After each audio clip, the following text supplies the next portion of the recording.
Hey everyone, so as you can see from the title, today I'm going to be talking to you guys about my labor and delivery story with my first son, Remington. So first things first, his name is Remington Mark. I have two sons, he is my first, and I'm going to go ahead and jump in and just get started. So Remington was born at 10:09 p.m. on December 21st. He was 7 pounds 5 ounces and he was 19¼ inches long. So I started my labor at 6 in the morning, and my husband was I was having the pains, like the labor pains, contractions before he left the house, but I thought that they were just Braxton Hicks contractions, and I was just in denial and didn't think that I was going to be in labor that day. I also want to point out that my due date was December 23rd, so he came a few days early. But I was still at my 40 weeks, so that was good. So my husband was getting ready for work. I had the labor pains, but I didn't think anything of it. I was just like, oh, this is just Braxton Hicks contractions, like I'll be fine, whatever. And increasingly they just started getting worse, and it was really painful. And so I called him, and he was on his way to work, and he was like almost at work, and I called him and I was like, hey, I'm really in a lot of pain. I think it's like time, I'm not sure, I think you should probably turn around and come home. And so he was like, all right, well, I'll just stay on the phone with you for a little bit and we'll just time it. So they were coming like every 3 to 5 minutes pretty much, and there was like no warning. Like that night I remember going to sleep and I just had so much pressure down there, but that's like a normal feeling when you're like really close to the end. But yeah, so we were timing them, and they were coming like 3 to 5 minutes. So he was like, I'm gonna go ahead and turn around. And when I was on the phone with him, I was kneeling down at the end of my bed, like I was on my knees and had my hands like this, and I was just like kind of swaying to try and help with the pains. I had intentions of having a natural Kingston. No, baby, my dog is trying to join us. I had all intentions of having a natural delivery, meaning no epidural and vaginal. So I will get into that in just a few minutes. But as I was on the phone with him, and as we were like counting down the timing for the contractions, I felt like this drip, and then I was like, oh, I think I just peed myself. And then it was like, so I didn't pee myself. My water broke. So it was quite interesting. So he hurried up and got home, basically, is what happened. I got in the shower and, was trying to like soothe myself in the shower, and I wanted to be clean before I went in, and I wanted to brush my teeth, and I was gonna have like a bagel before I went in, because it is really important to eat something before you go into labor, especially if you're going to be doing it without an epidural, because it takes a lot out of you. But I was so nauseous that I just like, I couldn't. I was excited, I was nervous, I had so many emotions. Like, he was my first baby, and I want to say this also, we did not find out his gender until he was born. So we didn't know what we were having. And so that excitement was just even more intensified because we had no idea what he was going to be. But anyway, so finally my husband got home. The bags and everything were already in the car. So basically all I needed to do was just grab myself and get him ready, and we headed on out. We had a friend of ours come and watch Kingston, our dog, while we were gone. It was really kind of scary. Like, I just remember being like, oh my gosh, I'm about to bring home like a human. Like, I'm gonna be responsible for somebody other than myself.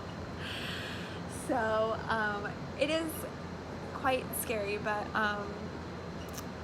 it's such an amazing feeling also. So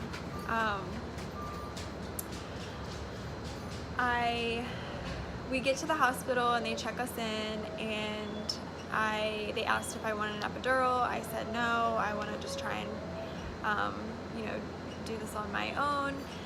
I was in so much pain, but my midwife came in and she checked my cervix, and I was about, I want to say I was 6 centimeters dilated already, maybe 5 to 6 centimeters dilated when I went in, I believe.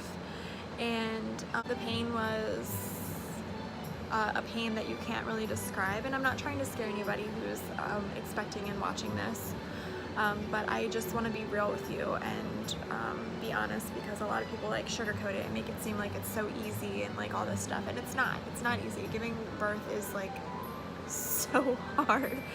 But anyway, I went, the contractions were 3 minutes apart pretty consistently through my entire labor, and I was beginning to get extremely weak, and my midwife basically told me that if I didn't get the epidural that I'd be able to push him out, so I needed to consider getting one. So I blamed some of that on me not eating, but I just was so nauseous that I couldn't.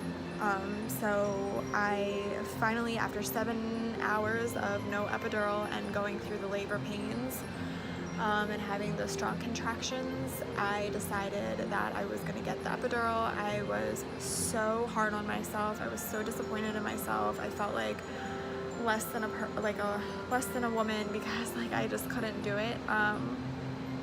But people who go into labor and who are laboring just need to remember that it doesn't matter how you do it, as long as the baby comes out and is healthy. That's the most important thing, and that you're healthy as well. And I kept saying to myself before that, like, this is going to end. This isn't going to like be the rest of my life. Like, this pain is going to end. But even with all of that, like, I just couldn't. I personally couldn't do it. So I got the epidural. I don't remember exactly what time it was, but I know that it was 7 hours into my labor. And then the epidural part I was really nervous about, because obviously it's like a really big needle, and you know, it's not always like fun to have something puncture you like that. Once I got the epidural, the pain got a lot better, but I still at that point was just so exhausted. They had to give me Pitocin once they gave me the epidural, they had to give me Pitocin because my laboring like slowed down, and they decided that it would be best, so they gave me some Pitocin, and that jump-started the labor. And she came back in a couple hours after I was checked, and she was like, all right, or after I had the epidural and was given the Pitocin, and she like checked me after a couple of hours of that. Sorry, I'm like all over the place with this story. I forgot to leave out a very important part.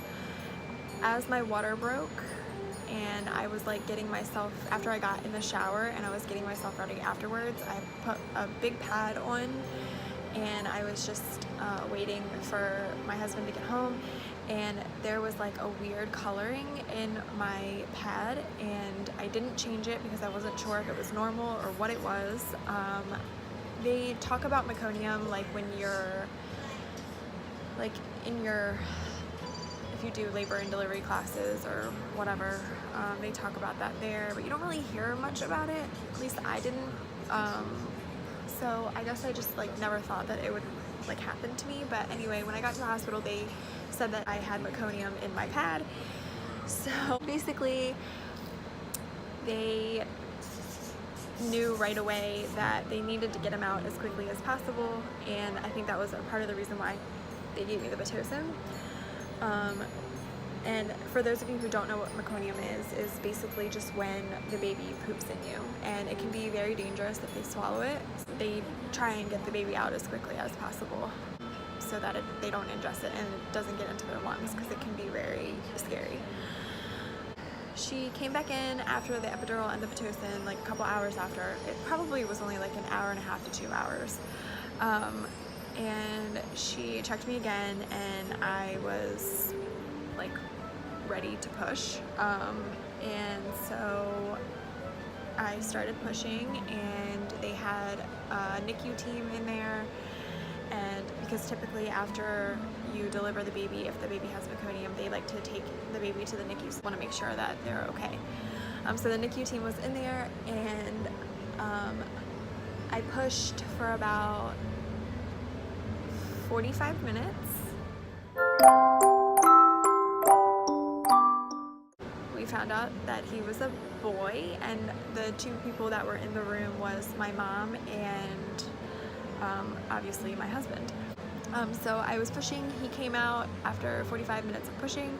My mom yelled, "It's a boy!" And it was a boy, and I and my husband were both very excited. He came out, and he didn't really cry at first. Like, I don't remember him ever like making any noises or anything like that, and I was so exhausted. I was so tired. And I know, oh wow, I only pushed 45 minutes, like that's no big deal, you know, whatever, but I went 7 hours without any food, and I was in so much pain, and I remember not sleeping well the night before as well, so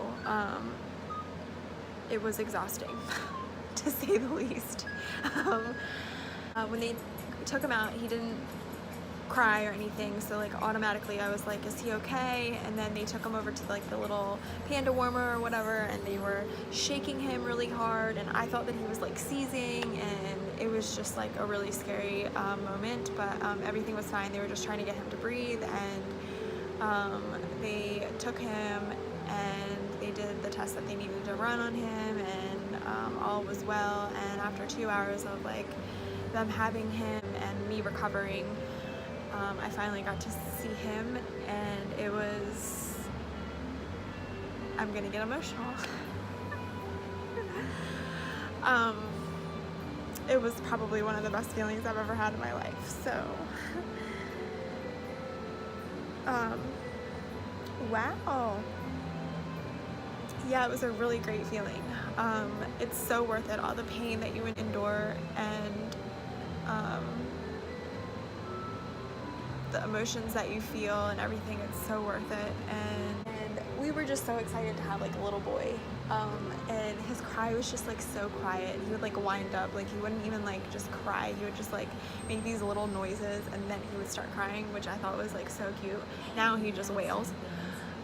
Yeah, if you're an expecting mom and you are watching this video, I wish you the best of luck, and just remember that it will end, and you're going to feel so empowered after the baby comes out, because it's such a great feeling. Like, you made this being, whether you have vaginal or C-section, like I said, as long as it comes out and you're healthy and the baby's healthy, that's all that matters. It's just an amazing feeling. I am so grateful and blessed to have my boys, but that is pretty much my labor and delivery story. I breastfed him up until he was 6 months old. I'm surprised that I made it to 6 months.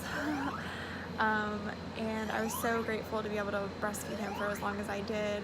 I had a birth plan. I don't think that I told you that in the beginning. I wanted to have skin to skin with him. I wanted him to have delayed cord cutting. And I wanted him to feed as soon as possible. It's good to have a plan, but just know in the back of your mind that that plan may not work. It may not happen, and that's fine, because at the end of the day, the biggest thing is that the baby comes healthy and you stay healthy during the labor and delivery. If you enjoyed the video, please subscribe. If you like this video, give it a thumbs up. And if you have any questions about my labor and delivery, please leave a comment below. And I hope you enjoyed the video, and I will see you in my next one. Bye! Remington, you're so special to mommy. I love you so much.